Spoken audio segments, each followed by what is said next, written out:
Okay, co-main event going down in the lightweight division. Jalin Turner taking on Bobby King Green.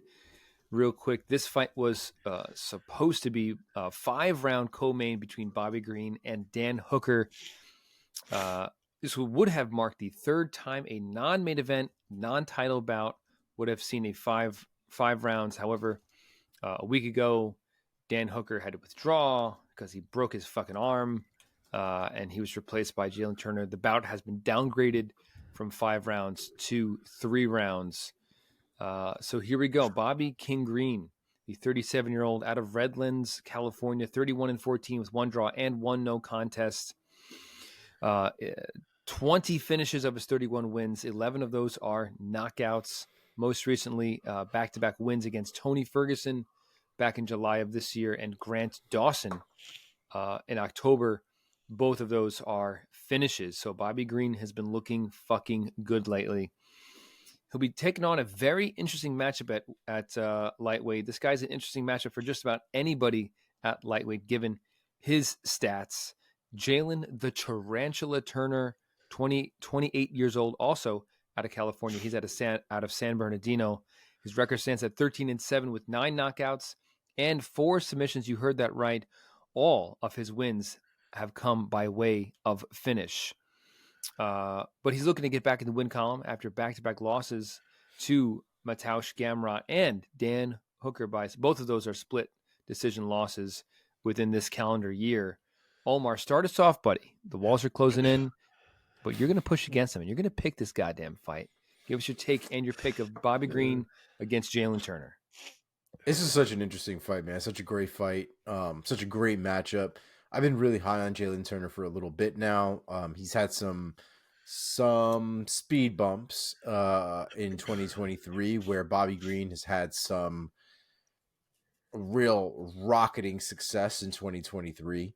I think momentum wise, these guys are on opposite ends of the spectrum. And from a skill standpoint, man, it's very difficult to unless somebody is significantly better at something than Bobby Green, it's real hard to pick against Bobby Green, man. I think Jalin Turner, the best thing that he's got going for him in this fight, I would imagine, I think Mark could probably give us a little more insight on this, is the physical attributes of Jalin Turner. Jalin Turner looks like a massive motherfucking dude. He's like, I'll give it to you right now if you want to talk on it. Yeah. He's 5 inches taller, and he has a 4.5-inch reach advantage. What is he, though? He's like 6'1", right? He's 6'3". Yeah. He's 6'3"? At lightweight. Fuck me, man. Yeah. He's the tallest lightweight. The one thing, the length is one thing. The height is obviously a whole other thing. Guys that tall, though, in smaller divisions generally tend to have like things missing in the durability department, right? Either their legs sometimes cannot have as much thickness, or their arms may not be as thick as some other guys. So there might be some vulnerabilities that Bobby Green can look after in that fight. The real issue with Bobby Green is you never know what Bobby Green's going to show up, right? He's a very unorthodox fighter, very playful fighter. He enjoys being in there. He enjoys the process. Sometimes, though, especially when we start getting into the ground game, and the Tony Ferguson thing was a great move from him to show he still has ground game. He still got it. But being on his back has never really been his forte. Being on top on the ground, probably a different story.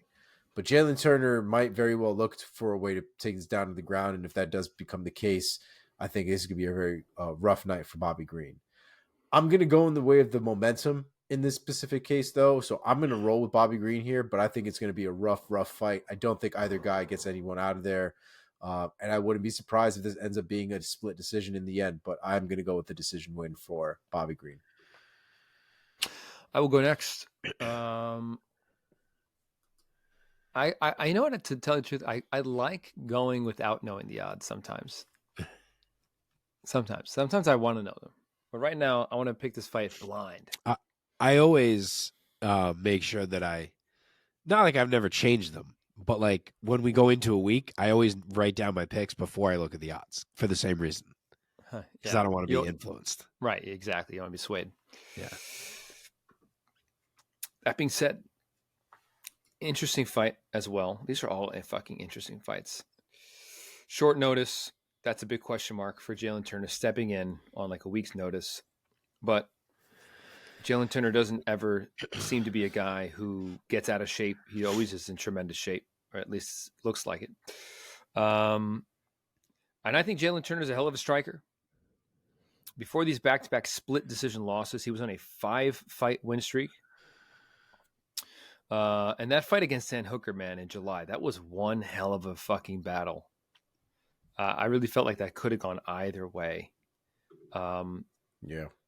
I'm going to be taking Jalin Turner in this fight. Bobby Green is very polarizing to me in his performances. He either looks phenomenal, like he should be top 5, or he gets knocked out. So I think that Jalin Turner, with those attributes and those advantages that he has, I think he's going to use that range on Bobby Green. I think Bobby Green's going to be doing a lot of talking in there. Man, I love watching Bobby Green, though. Man, Oh, yeah. I kind of hate making this pick because I also root for Bobby Green and I want to see him in those big spots. But I also think that Jalin Turner is a great young up-and-coming guy at only 28 years old. I'm going to say he finishes Bobby Green.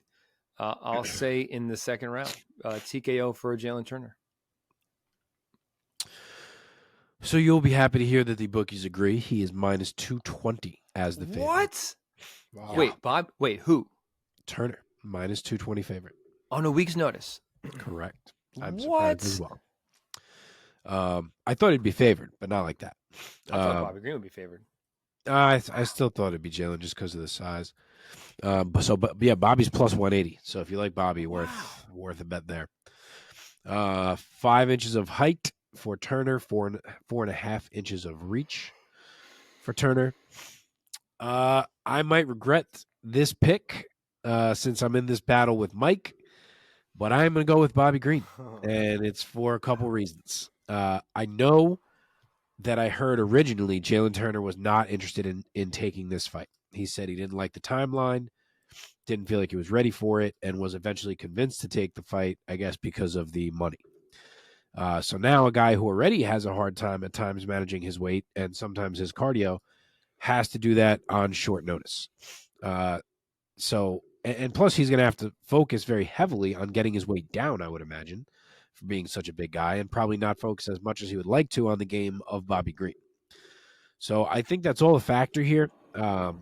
And Bobby Green, I think, is in the best form of his entire career. It feels like his comp. Sorry, I literally can't breathe at this point. For anyone who's only watching the clip of the preview, I have COVID and I've been all right, but it's fucking hitting me right now. But yeah, it feels like Bobby Green's confidence, which has always been high, has hit like the stratosphere. I don't think he can see himself losing right now, it seems. And I'm going to choose to believe.